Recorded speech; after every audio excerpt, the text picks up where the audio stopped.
आज हम आपसे जानना चाहेंगे कि एज ए हेल्थ एक्सपर्ट कि ये वास्तव में ये तीनों चीजें क्या हैं, व्हाट इज अल्कलाइन क्या है, माइक्रोक्लस्टरिंग क्या है, एंटीऑक्सीडेशन क्या है, और वास्तव में आपको क्यों लगता है कि कैंगन में ये होने की वजह से कैंगन इतना पावरफुल है आपके हिसाब से? Yes ma'am, go ahead. Yes, so should I share my presentation, क्योंकि मैं उसमें अगर फोटोज के साथ दिखाऊं तो लोगों को काफी अंदाज मिलेगा। Please please please ma'am, back end team शायद आप मैडम को वो कर सकते हो उसके लिए। या please ma'am, you can now share it. और कितना मेरे पास वो समय है तो उस हिसाब से मैं आपको पूरा वो जो है आप आराम से मैम ये टॉपिक दिस लाइक 10-15 मिनट, आप 20 मिनट आप आराम से इसको एक्सप्लेन करो। Okay, done. तो मुझे सिर्फ स्क्रीन शेयरिंग का अलाउ कीजिएगा। Back end team please check it out. Very interesting topic मेरे दोस्तों। आप लोग पेन पेपर लेके बैठना, एक एक वर्ड की हेडिंग डालना और इसको समझना, बिकॉज ये तीनों प्रॉपर्टी है जिसके ऊपर हम यस। सो अगर हम कैंगन वाटर की पहला डिफरेंस है ना, एंटीऑक्सीडेंट। पहले तो मुझे ये बताइए कितने लोगों को पता है कि एक्चुअली एंटीऑक्सीडेंट क्या होता है, एग्जैक्टली क्या होता है और इतना इसका पावर क्या है? ओके, कुछ लोग हाथ ऊपर कर रहे हैं। कम से कम 500 बार तो बोल चुके होंगे अपने मुंह से। यस, आप बोल चुके होंगे, बट आपका आज है ना नजरिया पूरा चेंज होने वाला है एंटीऑक्सीडेंट के बारे में। और जो आपके आसपास 99.99% लोगों को नहीं पता है, वो आपको मैं अभी बताने वाली हूँ कि कितना पावरफुल है एंटीऑक्सीडेंट और क्यों वो लेना चाहिए आपको। अब मुझे ये बताइए, यहाँ पर जो आपको दिख रहा है कि 2 फोटोग्राफ्स है, 2 तरह के, लेफ्ट साइड और राइट साइड, जिसमें आपको चेयर, बिल्डिंग वगैरह दिखेगा लेफ्ट साइड, और राइट साइड जो है उसमें आपको फोन और वगैरह कार जो है वो दिखेगा।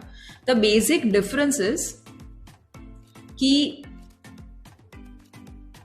वो भी लेफ्ट साइड वाली चीजें हैं, वो सारी डेड चीजें हैं, और राइट साइड वाली लिविंग चीजें हैं, यानी कि जिंदा। उसे चलाने के लिए आपको कुछ देना पड़ेगा, राइट? एक बार बिल्डिंग बन गई उसके बाद उसे चलाने के लिए कुछ देने की जरूरत नहीं है। एक दरवाजा बन गया उसके बाद उसे चलाने के लिए कुछ नहीं चाहिए। बट हाँ, मोबाइल को, गाड़ी को, इंसानों को कुछ ना कुछ चाहिए ताकि वो जिंदा रह सके। अब जो लिविंग चीजें हैं उनको चलाने के लिए एनर्जी, इलेक्ट्रिसिटी या पावर चाहिए। सिंपल सा लॉजिक है।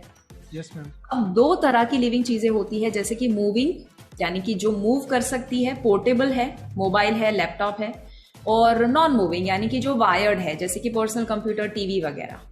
अब जो मूविंग है उसे हमें बैटरी या तो वायरलेस सिस्टम देना पड़ेगा जिससे उसे बैटरी या एनर्जी मिल सके, और जो नॉन मूविंग है उसे वायर देना पड़ेगा जहां से उसे इलेक्ट्रिसिटी मिले। अब ह्यूमंस मुझे बताइए क्या है, क्या वो पोर्टेबल है या नॉन पोर्टेबल या नॉन मूविंग है? It is portable, right? हम मूव कर सकते हैं, हम कोई एक जगह पर ही नहीं है जहां पर एक वायर लगा है और इलेक्ट्रिसिटी मिल रही है। So because we are a portable system, हमारे अंदर भी एक बैटरी सिस्टम है, और जहां पर भी बैटरी शब्द आता है तब दूसरा शब्द आता है, दैट इज वोल्टेज। वोल्टेज का मतलब होता है कुछ ऐसा जो आपको एनर्जी दे। जैसे मोबाइल में बैटरी लगी हुई होती है जिसकी वजह से वो चलता है और रेगुलरली उससे रिचार्ज करना पड़ता है। सिमिलरली हमारा शरीर भी बैटरी सिस्टम पर काम करता है।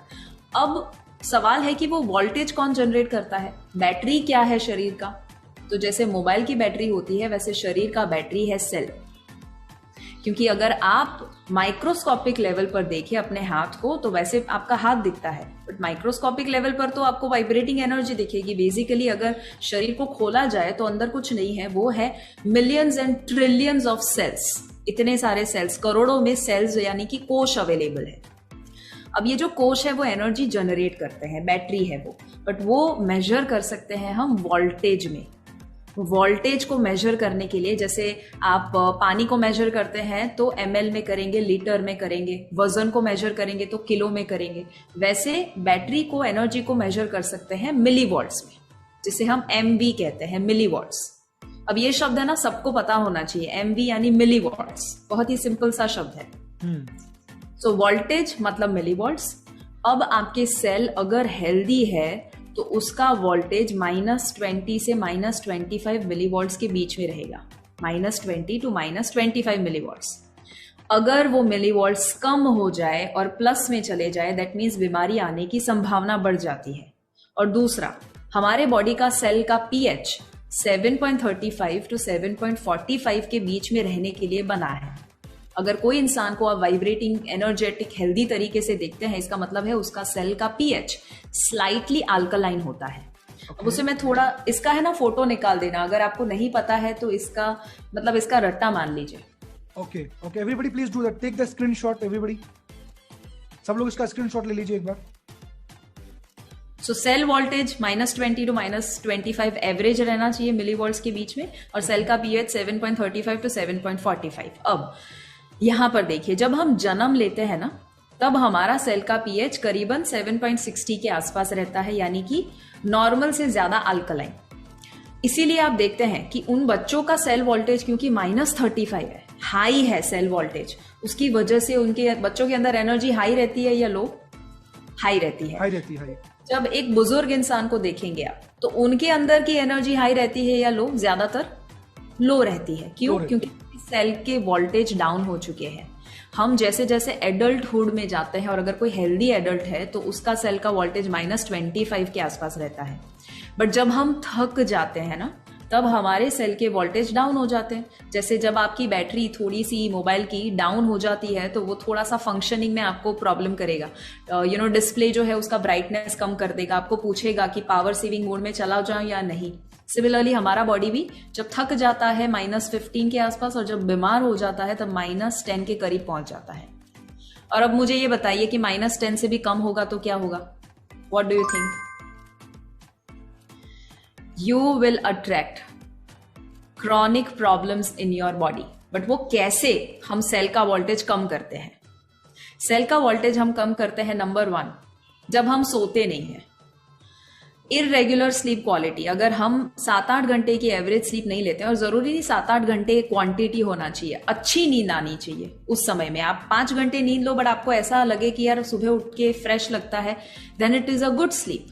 या रॉन्ग ईटिंग हैबिट्स, गलत खाना खाना, बैठे रहना, सिगरेट, शराब या कोई भी किस्म के एडिक्शंस होना, स्ट्रेस होना, पोल्यूशन और मेडिकेशन, ये सारी चीजें हैं जिससे सेल के वोल्टेज डाउन होते हैं। इसीलिए आप देखेंगे कोई भी इंसान अगर बीमारी है और दवाई ले रहे हैं, तो हमेशा याद रखिएगा, अगर सबसे बेस्ट सर्विस आप उनकी कर सकते हैं तो वो है उनकी दवाइयां बंद करना या कम करना, क्योंकि वो दवाइयां उनको और ज्यादा बीमार बनाएगी अगर लॉन्ग टर्म लिया तो। हाँ, शॉर्ट टर्म डॉक्टर्स हमेशा है ना आपको ट्रीटमेंट दे सकते हैं, क्योर नहीं दे सकते, राइट? सो यहाँ पर काफी सारे डॉक्टर हैं, वो भी अग्री करेंगे कि हमेशा वो भी सलाह देते हैं कि देखो लाइफस्टाइल में तो चेंज लाना ही पड़ेगा, अदरवाइज ये दवाइयां it is not the end, otherwise आपको जिंदगी भर उसे लेना ही पड़ेगा। So these are the reasons क्यों हम अपने सेल के वोल्टेज डाउन कर देते हैं। अब एक हद से कम हो जाए अगर हमारे सेल के वोल्टेज, तो +++30 तक पहुंच जाता है, तो इतनी कंडीशन खराब हो जाती है कि कैंसर होने की संभावना होती है। यानी कि जब हम +5 +10 के आसपास होते हैं तो diabetes, hypertension, obesity, thyroid, PCOD, ये सारी चीजें होने की संभावना है, या कोई भी किस्म के हेल्थ चैलेंज। अब अगर +30 यानी कैंसर, इसका मतलब क्या हुआ कि जब लो वोल्टेज हो जाता है तब बीमारी आती है, और अगर किसी को बीमारी है दैट मीन्स उसका बॉडी जो है वो लो वोल्टेज पे काम कर रहा है। कितने लोगों को इतना समझ में आया? ये मैं बहुत ज्यादा कॉम्प्लिकेटेड नहीं बता रही, बहुत ही आसान बता रही हूँ, राइट? सिंपल लैंग्वेज में, बहुत सिंपल लैंग्वेज में। सो टू मेक इट सिंपल, कितने लोगों को क्लैरिटी मिली इस टॉपिक के ऊपर? एंटीऑक्सीडेशन की चैट बॉक्स में CLR टाइप करो, CLR टाइप कर दो चैट बॉक्स में। कितने लोगों को क्लैरिटी मिल गई है कि वोल्टेज, सेल्स, इन तमाम सारी चीजों को रिलेटेड, एंटीऑक्सीडेंट से related? Yes ma'am, thank you ma'am.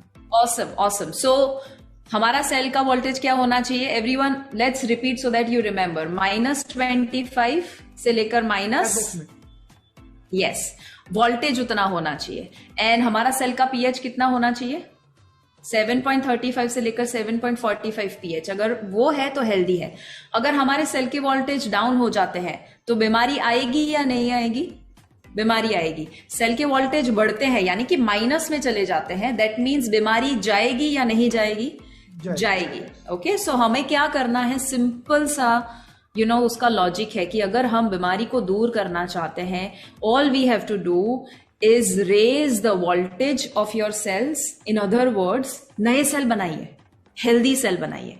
सो इसके ऊपर है ना एक बहुत ही अमेजिंग शेयरिंग मैं बताना चाहूंगी। जेरी टेनेंट करके उन्होंने किताब लिखी है, हीलिंग इज वोल्टेज। मैं रेकमेंड करती हूं आप जरूर ये किताब पढ़िए, हीलिंग इज वोल्टेज। ये किताब में ये डॉक्टर कहते हैं कि अगर आप हमेशा हेल्थ को मेंटेन करना चाहते हैं तो आपको दवाइयां लेने की जरूरत नहीं है। आपको सिर्फ और सिर्फ एक चीज करनी है और वो है नए सेल बनाइए। और नए सेल बनाने के लिए मैंने यहां पर रेड में लिखा है आपको कितना वोल्टेज चाहिए, -50 मिलीवॉल्ट्स। कितना चाहिए, -50 मिलीवॉल्ट्स ओनली। सिर्फ -50 मिलीवॉल्ट्स मिल जाता है तो आपके सेल रीजनरेट और नए और हेल्दी सेल बनना शुरू हो जाते हैं। अब अगर ये समझ में आया तो ये पूरा चार्ट, अगर इसका भी फोटो निकालना चाहे निकाल दीजिए कि -50 मिलीवॉल्ट्स वोल्टेज मिल जाता है, वो इंसान का रिकवरी और हीलिंग होना शुरू हो जाता है। और अगर आप ये समझ पाए हैं तो एक इंपॉर्टेंट क्वेश्चन, कैंगन आपको कितना मिलीवॉल्ट देता है वो मालूम है? दोस्तों चैट बॉक्स में टाइप कीजिए, वेरी पावरफुल क्वेश्चन, प्राउड होगा आपको फिर से अपने आप पे। कुछ लोग लिख रहे हैं, राइट?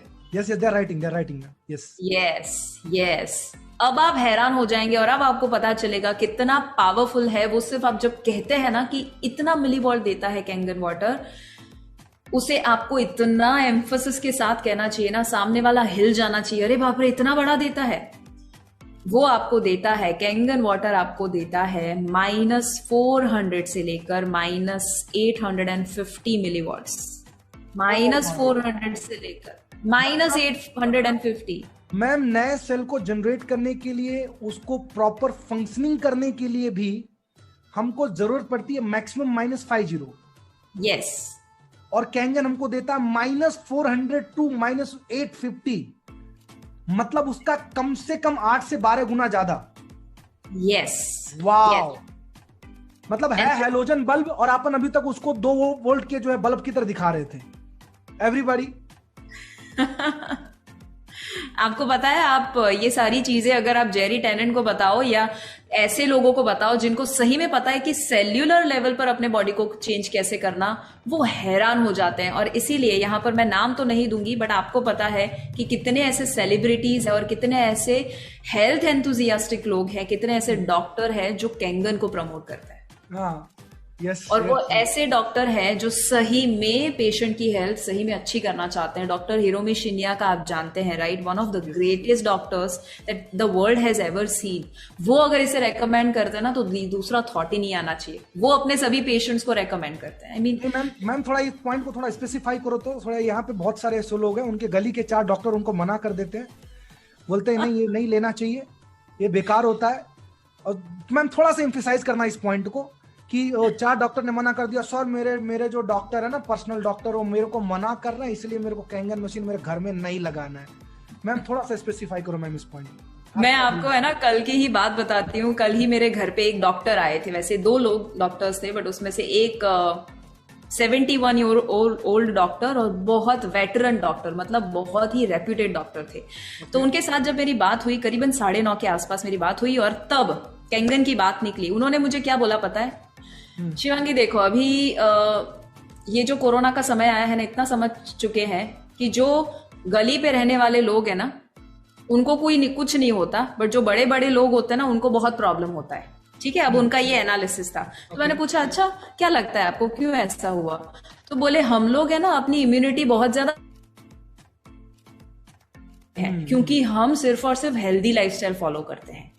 अब उनको जब मैं देख रही थी, ठीक है, अब उन्होंने अपना नजरिया बताया, बट ये बिल्कुल गलत है। पहले तो मैं बता दूं, किसने कहा कि स्ट्रीट वाले लोगों को प्रॉब्लम नहीं हुआ? हमारे घर में जितने भी मेड है ना, 5 मेड में से 4 मेड को कोरोना इतना खराब हिट किया था। बट प्रॉब्लम क्या है, बड़े लोगों का न्यूज में आ जाता है। ये लोग जो होते हैं बहुत ज्यादा निग्लेक्ट कर देते हैं। Very true. तो ऐसा नहीं है। लोग ये कहते हैं, बहुत सारे डॉक्टर्स, कुएं का पानी पियो और ऐसा पानी पियो जो इम्यूनिटी बढ़ाए। अरे आपको पता है वो कितना डैमेज कर सकता है आपको? सो लोगों की तो छोड़ो, मैं जितने डॉक्टर्स को मिलती हूँ ना, नंबर 1 मैं क्या देखती हूँ पता है? उनका पेट बड़ा है क्या, वो कोई दवाई ले रहे हैं, तो उनकी सलाह सुननी ही नहीं है। बहुत सही। अगर खुद ही डॉक्टर है और लोगों को सलाह वो देते हैं, तो खुद अनहेल्दी कैसे रह सकते हैं? तो अगर आप ऐसे डॉक्टर को मिलते हैं ना, जो खुद बड़ा सा पेट लेकर, टायर लेकर, और उसपे चाय भी पी सकते हैं, उतना अच्छा सा टायर उन्होंने बनाया हुआ है, और अगर वो खुद दवाई लेते हैं ना, तो कभी भी उनकी मत सुनिए। बट हाँ, कुछ लोग ऐसे डॉक्टर्स होते हैं जो सही में हेल्थ कॉन्शियस होते हैं, बट अगर फिर भी वो मना करे इसका मतलब सिंपल है कि उनको अभी तक कैंगन का पावर मालूम नहीं है। और इतना हमेशा याद रखिए, फ्यूचर में लोग है ना हमेशा रिएक्टिव होते हैं, यानी जब भीड़ चली जाएगी ना कैंगन के पीछे, तब सारे डॉक्टर समझने वाले हैं इसका पावर।